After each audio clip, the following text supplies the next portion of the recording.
बिस्मिल्लाहिर्रहमानिर्रहीम। अस्सलाम वालेकुम डियर स्टूडेंट्स, क्या हाल है बेटा? आप लोगों का सब खैरियत से हैं, ठीक ठाक है जी बेटा। जैसा कि आप लोगों को बताया कि हमने टेंसेस की सीरीज स्टार्ट की हुई है, उसमें आज हम लोग present perfect continuous tense start करने जा रहे हैं। उसकी उर्दू की पहचान और इंग्लिश की पहचान देखेंगे और उसके फर्दर मुख्तलिफ जो फिक्रात है वो ट्रांसलेट करेंगे। जी बच्चों, स्टार्ट करते हैं। प्रेजेंट परफेक्ट कंटिन्यू टेंस, जिसको उर्दू में कहते हैं फिलहाल मुकम्मल जारी। उर्दू में पहचान हमेशा उर्दू फिक्रात के आखिर पर रहा है, रही है, रहे हैं, रहा हूं वगैरह आता है। लेकिन मोस्ट इंपॉर्टेंट जो चीज यहां पे है वो है टाइम। प्रेजेंट कंटिन्यू और प्रेजेंट परफेक्ट कंटिन्यू के अंदर फर्क ये होता है टाइम का। किसका? टाइम का।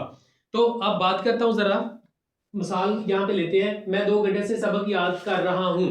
अगर आप घंटे को निकाल दें, 2 घंटे यानी टाइम को निकाल दें, तो आपका जस्ट फिक्रा यहां पे रह जाएगा प्रेजेंट कंटिन्यू का।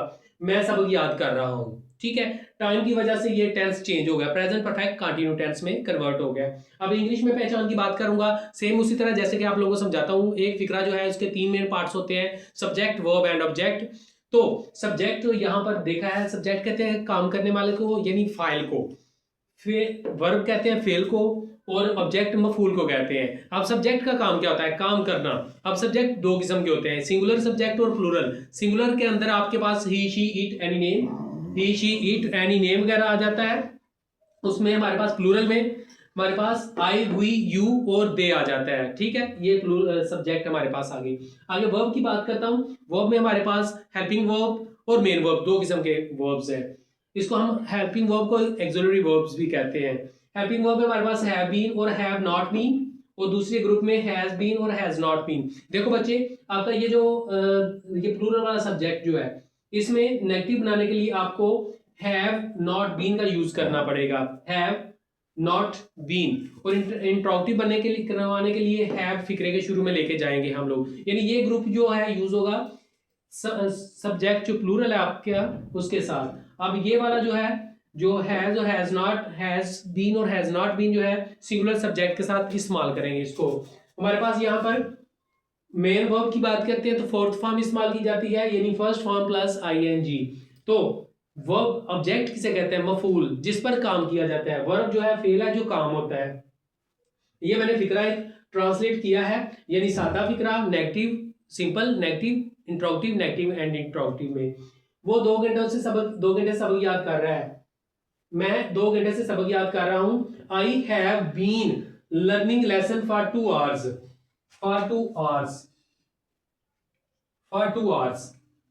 आई हैव बीन लर्निंग लेसन, ये बच्चे आपका हेल्पिंग वर्ब है, ये आपका वर्ब है, ठीक है। लेसन जो है ये आपका ऑब्जेक्ट है। फॉर 2 आवर्स जो है ये आपका सिंस और फॉर की कैटेगरी में आ जाता है, यानी आपका टेंस को मेंशन करने के लिए। इसी तरह आपका हैव नॉट बीन आपका हेल्पिंग वर्ब है, लर्निंग जो है ये वर्ब है, लेसन आपका ऑब्जेक्ट है, और फॉर 2 आवर्स ये रिप्रेजेंट करते हैं टेंस को यहाँ पर। तो इस तरह ये आपका have I been learning the lesson for 2 hours, question mark, have I not been learning lesson for 2 hours. अब मोस्ट इंपॉर्टेंट जो चीज है जो यहाँ पर डिस्कस करने वाली है वो है सिंस और फार का इस्तेमाल। सिंस और फार का इस्तेमाल बच्चे, ये हमें सबको पता है, आपको ये भी पढ़ाया जाता है कि सिंस डेफिनेट के तौर पे यूज किया जाता है, डेफिनेट टाइम के लिए यूज किया जाता है, और फार इनडेफिनेट टाइम के लिए यूज किया जाएगा। ये बिल्कुल ठीक है, ऐसा ही है। लेकिन बात बच्चे कंफ्यूज हो जाते हैं डेफिनेट और इनडेफिनेट टाइम के लिए। मैं थोड़ा सा चेंजिंग करना चाहता हूँ, थोड़ा सा।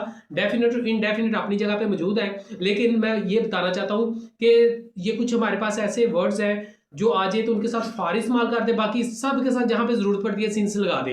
मिसाल के तौर पे यहाँ पर मैंने बताया, ये हमें पता है सिंस डेफिनेट के तौर पे इस्तेमाल किया जाता है, फार इनडेफिनेट के तौर पे यूज किया जाता है।